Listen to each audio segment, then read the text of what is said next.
dari sahabat yang mulia Anas bin Malik radhiyallahu taala anhu bahwasanya Rasulullah sallallahu alaihi wasallam bersabda, "Idza marartum bi riyadil jannati farta'u."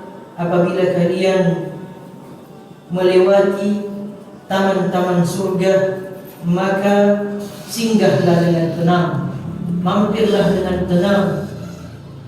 Kemudian ditanyakan kepada Nabi sallallahu alaihi wasallam, "Qalu wa ma riyadul jannah?" Sahabat bertanya kepada Nabi sallallahu alaihi wasallam, apakah yang dimaksud dengan taman-taman surga? Nabi sallallahu alaihi wasallam bersabda, "Hilakul dzikri." Halaqah yang di dalamnya kita mengingat Allah Subhanahu wa taala. Halaqah yang di dalamnya kita menjelaskan ayat-ayat Allah Subhanahu wa taala, menjelaskan sunnah-sunnah Nabi sallallahu alaihi wasallam. Maka yang dimaksud dengan hilakul dzikr adalah majalisul ilm. Majalisul ilm.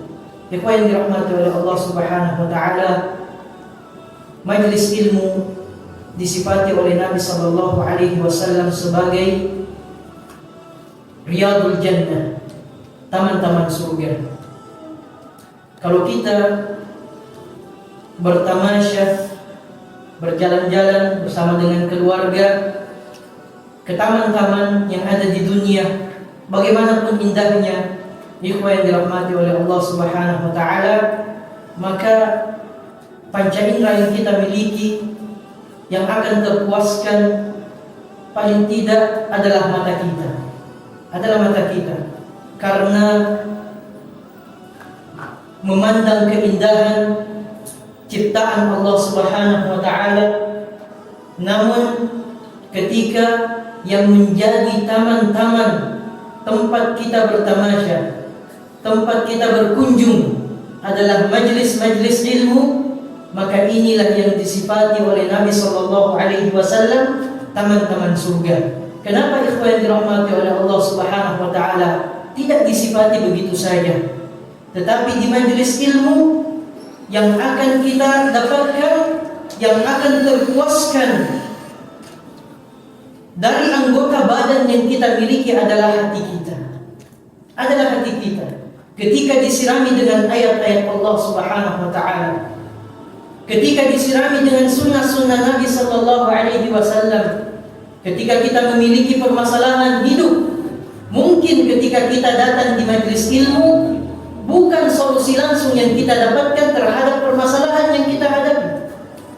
Betul, mungkin bukan solusi secara langsung, tetapi yang kita dapatkan adalah solusi bersikap sebagai seorang muslim, solusi bersikap sebagai seorang mukmin. Bagaimana menghadapi ujian, bagaimana menghadapi cobaan yang datangnya dari Allah Subhanahu wa taala. Makanya Al-Imam Ibnu Qayyim rahimahullahu taala di dalam kitab Al-Wabilus Sayyib menjelaskan kenapa majlis ilmu itu dinamai dengan taman-taman surga.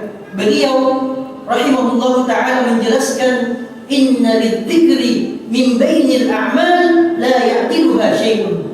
Sesungguhnya mengingat Allah Subhanahu wa taala, hadir di majlis ilmu, mengingat Allah Subhanahu wa taala, mendengarkan ayat-ayat Allah, mendengarkan sunnah-sunnah Nabi sallallahu alaihi wasallam, di antara amalan-amalan yang kelezatannya, yang kenikmatannya tidak tertandingi. Tidak tertandingi. Ikhwan yang dirahmati oleh Allah Subhanahu wa taala, dibandingkan kita bertamasya di tempat-tempat yang lainnya.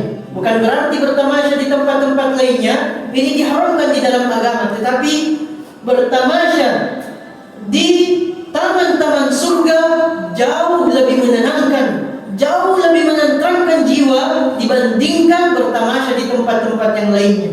Beliau kemudian melanjutkan, "Falau lam yakun lil 'abdi min thawabihi." Andai kata atau andai saja hadir di majlis ilmu itu tidak ada pahalanya. Anggaplah hadir di majlis ilmu itu tidak ada pahalanya. Illa ladzata al-hasilata lidzakir. Kecuali kenikmatan, ketentraman yang dirasakan oleh orang yang hadir di majlis ilmu. Wan na'imul ladzi yahsulu liqalbihi, dan kenikmatan kenikmatan yang dirasakan oleh hatinya. Maka kata Al-Imam Ibnul Qayyim, lakafa dzalika, maka sungguh itu sudah cukup. Apalagi ikhwan yang dirahmati oleh Allah Subhanahu wa taala, hadir di majelis ilmu mendapatkan pahala yang sangat besar di sisi Allah Subhanahu wa taala. Maka beliau mengatakan, walihada summiyat majalis dzikr riyadul jannah. Demikianlah kenapa kemudian majlis-majlis ilmu itu dinamai sebagai taman-taman